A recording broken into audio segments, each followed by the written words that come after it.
Et de ce projet de modification de la Constitution, continuons à en parler avec le porte-parole de la plateforme d'opposition Lamouka, Prince Epenge. Bonsoir. Bonsoir, madame. Vous êtes aussi président du parti Action pour la démocratie et le développement au Congo. Que pensez-vous de ce projet de constitution?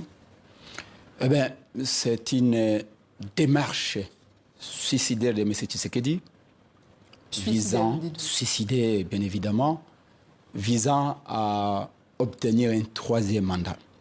Mais j'ai suivi dans votre reportage, vous avez parlé de la modification de la Constitution. Non, que l'on soit clair. M. Tshisekedi veut dynamiter l'article 220 de la Constitution en changeant tout simplement celle-ci. Chose que nous disons n'arrivera pas parce que nous sommes déterminés. Madame, vous savez, lors de son investiture, le 20 janvier 2024, M. Tshisekedi avait présenté les 6 actes prioritaires de son second quinquennat, ou le quinquennat qu'il a d'usurper pour la seconde fois. Entre autres, il avait parlé de création d'emplois, il avait parlé de la diversification de l'économie, il avait parlé de l'accès aux services publics, de l'amélioration du pouvoir d'achat des Congolais. Vous ne trouvez pas étonnant que 10 mois après, Tshisekedi va en province et bat cette fois-ci la campagne pour le changement de la Constitution en oubliant tous ces 6 actes prioritaires? Mais quand le président Tshisekedi dit que l'article 2018 de cette Constitution brade la souveraineté de la RDC aux pays étrangers, notamment le Rwanda, vous voulez parler de l'article 217? Oui. Mais madame, je vous mets au défi. Et je mets au défi M. Tshisekedi de nous brandir un seul article de la Constitution qui l'empêche de gouverner. Parlant de l'article 217, c'est quand même étonnant pour un chef d'État, s'il est réellement, qui a été président de l'Union africaine et bien avant vice-président, c'est quand même étonnant de voir qu'il ignore l'essence de l'article 217. Mais c'est ce qu'il confond la notion de la souveraineté et celle de la territorialité. Nulle part où l'article 217 de la Constitution dit que nous pouvons céder une partie de notre territoire à un pays étranger. L'article 217 a été mis dans cette Constitution pour renforcer le panafricanisme, l'unité de l'Afrique, tel que Kwame Nkrumah, Lumumba, Julius Nyerere et les autres l'avaient imaginé et conçu. Donc, pour nous, c'est tout simplement une manœuvre pour permettre à ceux qui veulent l'éclatement du Congo de le faire en cherchant à changer la Constitution. Mais c'est ce qui divise des objectifs. Mais est-ce que ça veut dire que pour vous, la mouture de la Constitution de 2006 est parfaite et qu'une discussion n'est même pas envisageable? La Constitution du février 2006, comme toute œuvre humaine, peut y avoir des problèmes.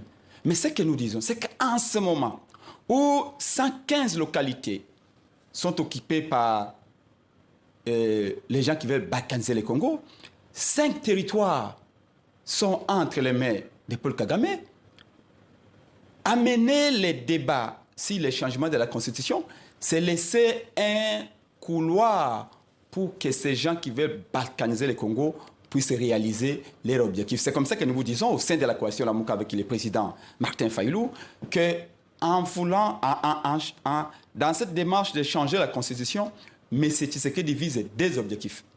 Le premier, c'est d'obtenir un 3e mandat.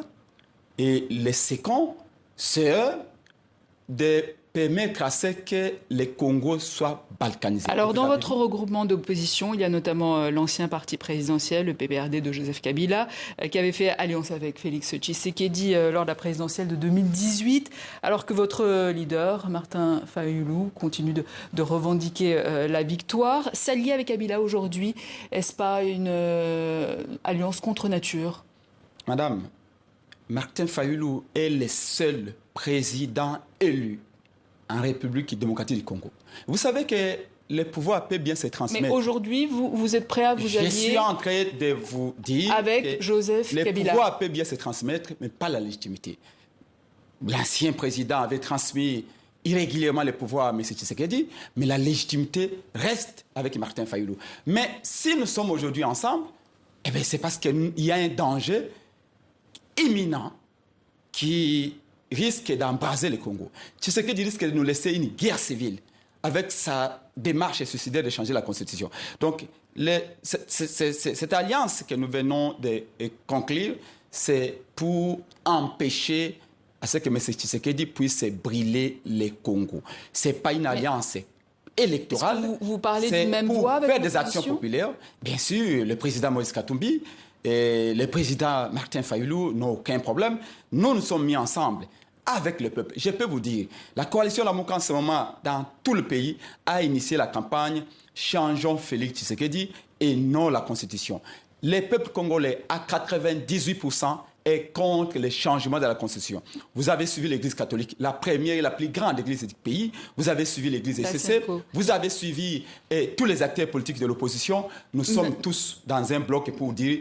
Hier, on avait fait chèque au projet de l'ancien régime de changer la Constitution. Demain, les Congolais vont se mettre debout. Et si Félix en tête, le peuple va les chasser du pouvoir. Vos partisans vont manifester demain?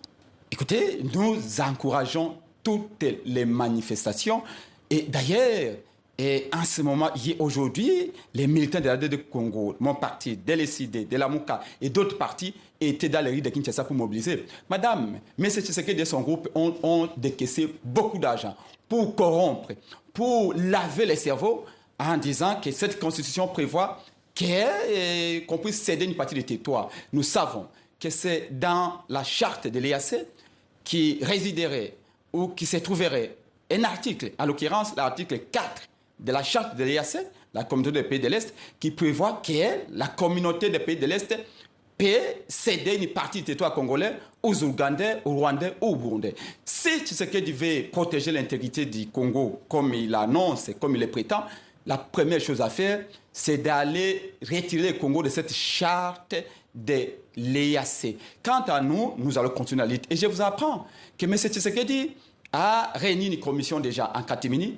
pour lever l'état de siège au fin de lui permettre de changer la Constitution. Alors que pendant des années... Attendez, monsieur, on va juste expliquer. Donc, il y a la Première ministre, Mme Souminoua, qui s'est rendue au Nord Kivu et en Ituri pour lever cet état de siège. Parce que selon la loi, si l'état de siège est là, ou la situation de guerre, on ne peut pas changer la Constitution. C'est ça le contexte. Exactement, Madame Souminoua, c'est simple et visible que Tshisekedi va faire sauter.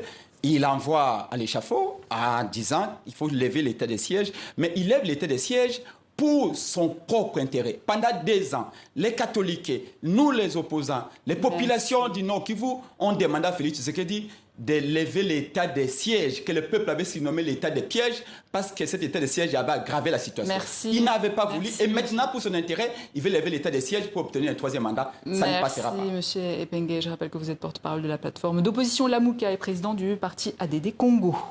Merci.